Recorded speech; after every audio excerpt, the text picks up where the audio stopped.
She stood at the edge of her father's field, boots caked in mud, heart heavier than the gray clouds looming overhead. Rain hadn't fallen in weeks, but the threat always lingered like the bank letters stuffed in the drawer behind the sugar tin, unopened but deafening. Her name was Eliza Hart, a 29-year-old widow, a mother to a curious-eyed 7-year-old boy named Liam, and the sole heir to a century-old piece of land in Willows Hollow, Tennessee. Land that was everything her late husband left behind. Land that was slipping through her fingers. The story doesn't start with love. It starts with desperation. Eliza never imagined her life would look like this, rising before dawn, milking a stubborn cow, fending off real estate developers who circled her dying farm like vultures. But life rarely asked for permission before ripping dreams apart. 3 months ago, she learned the farm had unpaid taxes. Years' worth, buried in her husband's shame and silence before his sudden passing in a logging accident. She barely had money to cover Liam's school supplies, let alone $10,000 in tax debt. And worse? A clause in the original land grant stated the Hart family land could only be passed on or retained by a married heir. It was an outdated, sexist rule, yet ironclad in court. Her lawyer's voice still echoed in her ears: you either get married before the hearing, or the state seizes the property. So here she was. In a borrowed Sunday dress at the town's farmer's market, not selling tomatoes, but quietly asking around if anyone knew someone who'd be willing to marry her. Temporarily. For legal reasons. It sounded ridiculous, even to her own ears. But motherhood makes you swallow pride. And she would do anything, to keep her son from losing the last roots he had. That's when she first noticed him. He stood quietly by the stall across from hers, selling eggs and sweet corn. A tall, silent figure in a weathered hat. The other farmers called him Cal, no last name. Just Cal. Nobody knew much about him, only that he'd moved to the Hollow a few years back, kept to himself, and worked harder than any man twice his age. He barely spoke. Didn't laugh. Didn't flirt. Didn't mix. But Liam liked him. One day, while Eliza was restocking apples, she found Liam crouched by Cal's feet, watching him whittle a piece of wood into the shape of a dog. Cal didn't shoo him away. He didn't say much at all. Just handed Liam the carving and gave the boy a quiet nod.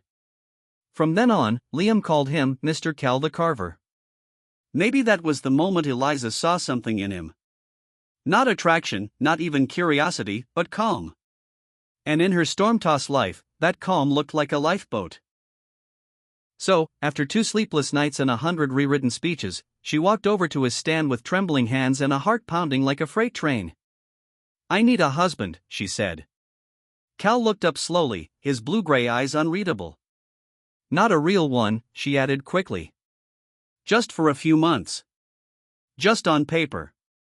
Still, he said nothing. "I know how it sounds," she went on, cheeks burning. "But I'll pay you what I can. You can live in the guest house. You won't have to do anything. I just need to save the land." Silence stretched so long she started backing away. Then finally, he said just 3 words. "When do we start?" They married on a Thursday, under a blooming dogwood tree. No guests. Just a court official, Liam, and the ghost of Eliza's dignity. She moved Cal into the tiny guest house behind the barn. He showed up every morning at 6 a.m., tools in hand, ready to work. Fixing gates. Mending fences. Hauling hay. Not because she asked, he just did. But he still said little. Ate quietly. Slept quietly. Existed like a ghost. It should have felt strange, this strange man living just yards from her house. But it didn't. In fact, the silence was comforting. Cal never judged her for the tears she thought she'd hidden. Never asked about her late husband. Never poked into wounds that hadn't healed. Then one night, 3 weeks into their fake marriage, the storm hit. The power went out. The wind tore through the crops like wolves through sheep. And in the middle of it, Liam woke up crying, screaming for her. She rushed to his room, calming him. But even after the storm passed, he couldn't sleep. He was afraid the wind would take her too. "Eliza," Cal said quietly from the hallway, the first time he'd ever said her name. "Let me take a shift. You need rest." She looked at him, exhausted. And nodded. Cal stayed up that whole night, sitting by Liam's bed, whittling animals until the boy finally drifted off. Eliza watched from the doorframe as this man, this stranger, guarded her most precious thing as if it were his own. Something shifted after that. Slowly, words crept into their exchanges. Shared jokes over burnt toast. Smiles exchanged during morning chores. Cal told her he'd once been a woodworker in Oregon. Lost his wife to cancer. Moved to Tennessee to forget. She told him how she met her husband at 19. How he used to sing to her in the barn. How grief sometimes felt like drowning in syrup, sweet but suffocating. Their days grew warmer. Not in heat, but in something unspoken. Liam started calling him Dad by accident. Then, not by accident. But the court date loomed. So did the expiration of their agreement. Eliza tried not to think about it. Until one evening, while they watched Liam chase fireflies, Cal broke the silence. "I won't leave," he said.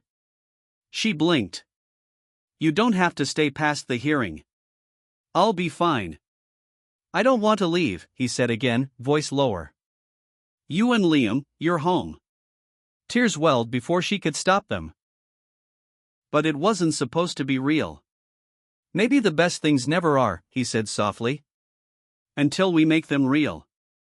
And just like that, everything they faked became the most honest thing either of them had known in years. The court ruled in her favor. The land stayed hers. The house, too. But she didn't move Cal back to the guest house. They renewed their vows that spring, for real this time. With neighbors, friends, and laughter under the same dogwood tree. And when Eliza kissed Cal, it wasn't a business deal. It wasn't survival. It was love, earned slowly, painfully, beautifully. Not every fairy tale starts with magic. Some begin with survival, stubbornness, and a second chance dressed in overalls and silence. And to anyone who's ever felt too broken to begin again, remember Eliza. Because sometimes, the husband you never wanted is the home you always needed.